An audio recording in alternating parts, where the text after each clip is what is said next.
The evening rush at the city bus station was its usual storm: honking horns, hurried footsteps, voices layered over voices. Under the flickering yellow light of a weathered bus shelter sat Daniel, a 34-year-old single father whose life had become a collection of long days and quiet battles. His daughter, Lila, only 6, rested her head on his arm, her tiny backpack nearly falling off her shoulder. Daniel brushed her hair back as he whispered, "Just one more bus, sweetheart. Then we'll be home." He didn't tell her that home wasn't really home, just a small rented room above a grocery store. He didn't tell her his job at the garage paid barely enough for food. And he didn't tell her he'd been called into the principal's office that morning because she appeared sad, withdrawn, and unusually tired.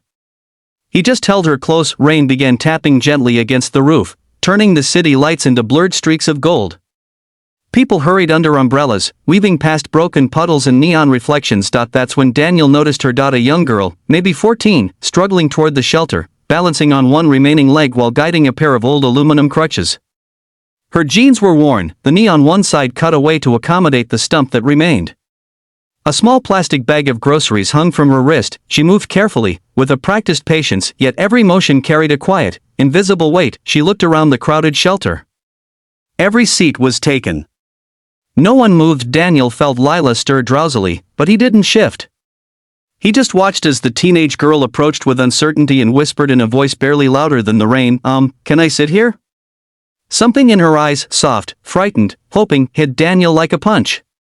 He noticed the dirt on her sleeve, the dampness in her hair, the exhaustion she tried so hard to hide. He also noticed her shaking, just a little, before he could respond. A businessman beside him snapped, "There's no space. Try somewhere else." She nodded, quietly accepting the rejection like she'd practiced it her whole life, but Daniel stood up immediately. "Hey," he said softly. "Here. Take my seat."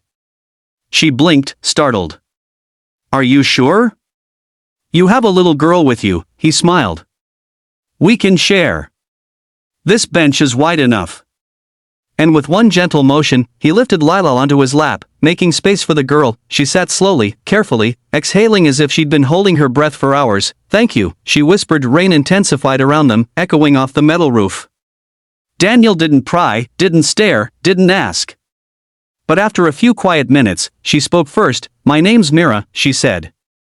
"And I didn't lose my leg in an accident.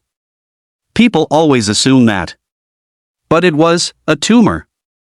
She said it with the tone of someone used to uncomfortable silences and pitiful looks. "Must have been hard," Daniel said gently. "It still is," she replied honestly. "The doctors say I'm doing well, but school is complicated. My mom works all day. And sometimes I feel like people see the crutches before they see me." Daniel nodded slowly. "I get it." She looked at him. "You do?" He glanced down at Lila, asleep in his arms. "My daughter's mom passed when she was 3. I'm still learning how to give her the life she deserves. Every day feels like walking uphill with a child on your back." A shaky laugh left Myra's lips. "Well, at least you have both legs for the climb." But the smile faded quickly, swallowed by a trembling breath. Daniel's voice softened. "You okay?" Her eyes glistened. She wiped them quickly, embarrassed. "My prosthetic broke last week. We can't afford a new one yet. So I'm just trying to get by until my mom saves enough." Daniel felt something inside him break, a quiet, painful snap. He remembered nights he'd skip dinner so Lila could eat. He remembered thinking, if only someone would help us just once. Then something unexpected happened. Mira dug into her grocery bag and pulled out a small chocolate bar wrapped in bright foil. She held it out toward Lila. "For her," she whispered. Daniel stared. "You bought this with your own money?" She nodded. "It's not much, but she looks tired. Kids should have treats." Daniel swallowed hard. This girl, this one-legged teenager fighting her own battles, was offering kindness when she herself needed it most, and in that moment, a decision formed inside him. Point 1, he couldn't fully explain. Point 1, he just knew he had to make. He reached into his pocket, pulled out the envelope he'd received earlier, a bonus from a customer he'd helped at the garage. A generous one. The first extra money he'd seen in months. He had planned to buy Lila a better winter jacket, but instead, he placed the envelope on Myra's lap. She froze. "What is this?" "Open it." Her fingers trembled as she slid the flap open and saw the bills inside. Her breath hitched. I can't take this. Yes, Daniel said steadily. You can. No, I can't, sir, this is too much. I don't even know your name.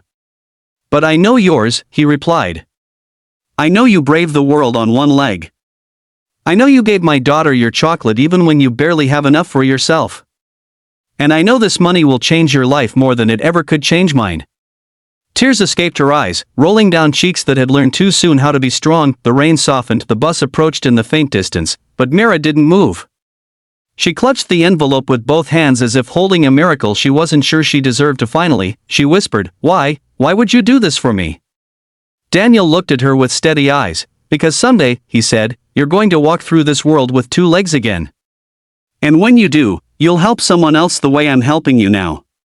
Her shoulders shook. The tears wouldn't stop. The people in the shelter silently watched, some ashamed they hadn't stood for her, some moved, some stunned. Mira leaned in and hugged Daniel, the crutches clattering gently against the concrete. I won't forget this, she whispered. Ever. He hugged her back, careful, fatherly. Then the bus arrived. As she stood to leave, balancing herself, she paused and looked at little Lila still sleeping peacefully. Her voice softened, tell her, she has a good dad. Daniel exhaled, almost breaking, and as the bus doors closed behind her, Mira pressed her forehead to the glass, crying quietly, not from sadness but from a feeling she hadn't known in months, hope. Daniel held his daughter and whispered into her hair, we're gonna be okay. And so is she.